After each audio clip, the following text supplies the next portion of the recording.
We are on chapter 1, and we're going to be talking about representing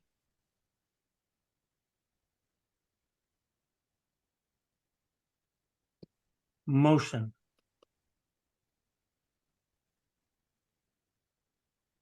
And the idea here, when we go to represent motion, is that we want to go in and we really, what we're trying to do here is that we're going to describe motion with its basic parameters.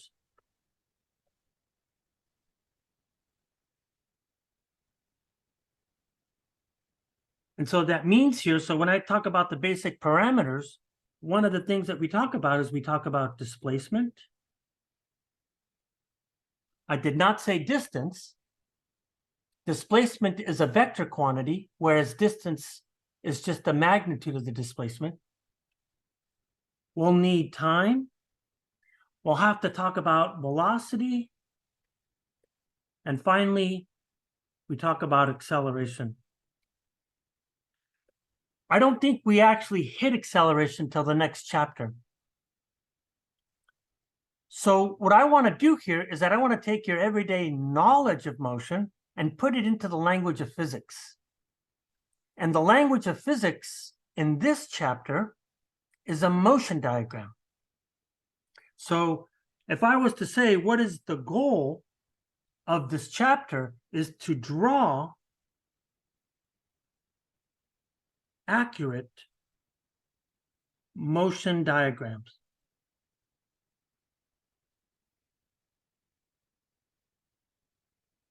Now, there's lots of ways to solve problems. The way I want to solve problems is that I want to use motion diagrams, which is going to give you a graphical image. And what, as we said on lecture on Monday, when we do physics, we use physics to generate some type of image in your head. Once you have that image in your head, our whole goal is to then convert that into equations. And then finally, we solve those equations to get a number. And effectively, that's what you're going to be doing on your homework. Now, you are an expert already in motion. There's nothing new that I'm going to teach you other than I'm going to put this into the language of physics. That's all I'm going to do. Nothing is going to change here. So what I want to do here is that the way I'm going to do this is that I want to represent motion using what I call, some people call it too, using dot physics and vectors. Okay, that's what we're going to do. Nothing special about that. And again, you are an expert at a lot of this stuff. So here we go. So a very simple definition, which you are already an expert at, is speed. We know speed is a measure of how fast something moves.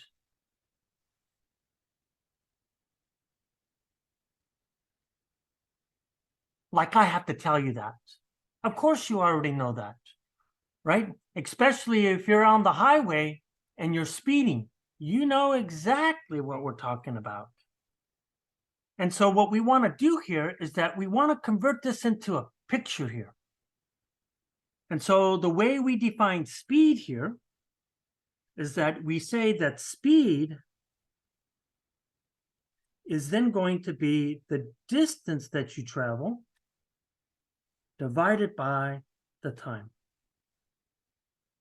And so the way we write this mathematically here is that we start to think of this as an equation here.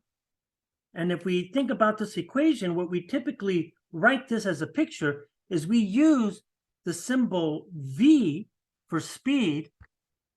V stands for velocity, but when we get to the vector part of this, you'll see that the magnitude of the velocity is the speed, and we typically write this as delta x over delta t. So here is our definition of speed. And the units are pretty nice, as we already know. So if we look at our speedometer, right? So if we look at the units of speed,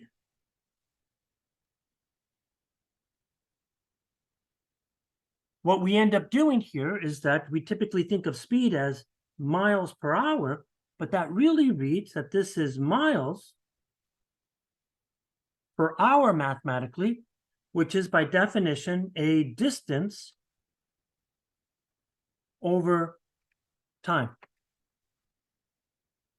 That's not the unit of the units that we will be using in this course, but let's just play along with this game here just for a brief moment here. We all know that 60 miles an hour is faster than 20 miles an hour. Of course we know that. But it really helps to draw symbols to get a sense of this thing. And so when we think of 20 miles an hour, what we know here is that this covers 20 miles in 1 hour. You know, teaching online kind of sucks because somebody is at the door, which I'm going to ignore them, and then my dog is going to start barking here pretty fast if they knock again. So I'm going to try to ignore them and keep moving on. So if there's some noise, you know what? This is what happens when you teach from home. It's just the way it is. So then what we're going to see here is that if I'm looking at 20 miles an hour, if I compare that to 60, we agree that the time that we're going to measure this is going to be the same no matter what. So if I look at 60 miles an hour, this is 60 miles in 1 hour. And again, here is my time. The big difference, of course, between the two here is that this is a small distance. This is a large distance. Willow. So the way I want to do this is that we could see that the big deal here is the distance here. That's what makes the speed different. So symbolically, the way I'm going to draw this here is that for a slower speed,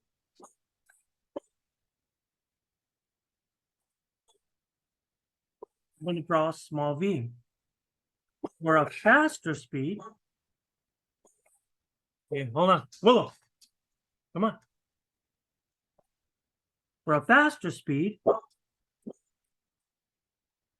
I'm going to have a large v. So that means then my times are the same.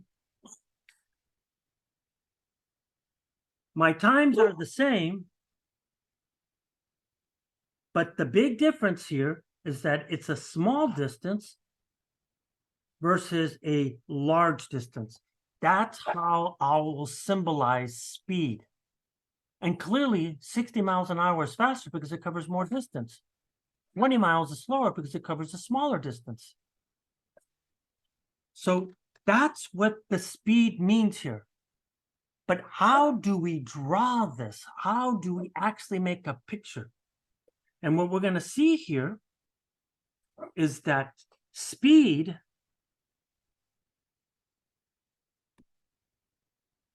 is an incomplete statement.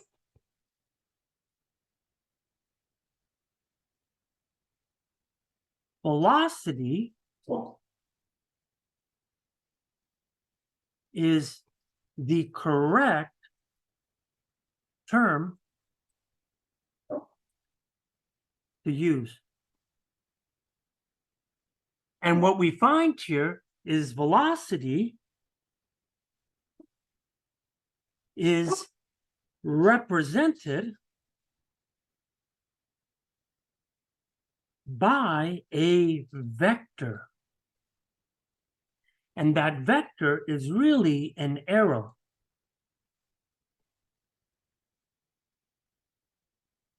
Which has two characteristics.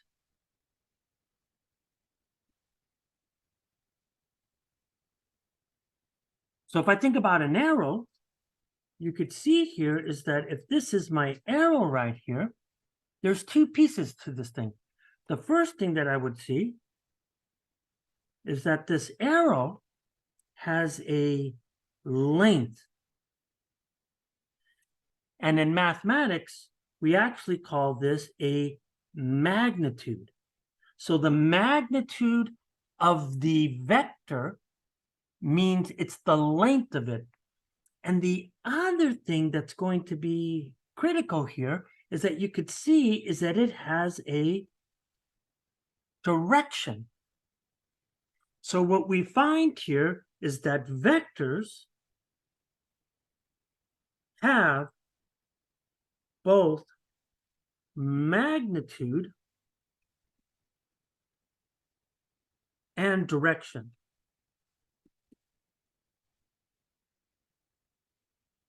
So in this case here, we then want to expand our image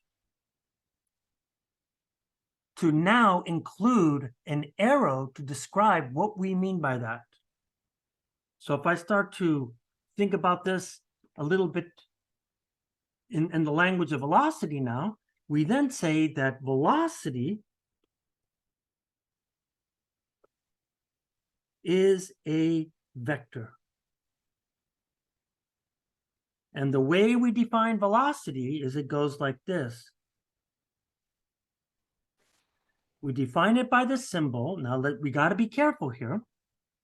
So the way we define it by a symbol is we draw the V and then we put an arrow on top of it. That's what makes it different than speed with that V. So then when we look at this thing, we then have speed. And what is speed? It tells us about how fast that object is. And this is what we call the magnitude of the velocity vector. Then it has direction. And the direction tells us which way to go. And so therefore, that then gives us, of course, the direction of the vector right here. So that is our definition of velocity right there. So when I start to look at these units here, what we can do here is that we can then see, we could just put numbers together, in a very simple way, is that when we start talking about velocities, we typically define a coordinate system. So I'm thinking, let's say that in this situation, I'm going to define my coordinate system to look like this. So this is east, this is west. So this is going to tell me how this actually goes here. So then if I look at my speeds earlier, you could see here is that if I have 20 miles an hour moving east, then what that tells me here is that I have to scale my velocity vector well. So let's say that 1 square on my screen is equal to 10 miles an hour. So then I'm going to come over here and I'm going to say, okay, so if 1 square is 10 miles an hour, 10 miles per hour, then I'm going to define this velocity vector as it has a speed of 20 miles per hour. Now, why do I know it has that speed? Because I already said that 1 square is equal to 10 miles. And then you can see right here that this is pointing in the east direction. So then my velocity vector then is 20 miles an hour. That's its magnitude, its speed. And now it's moving in the east direction.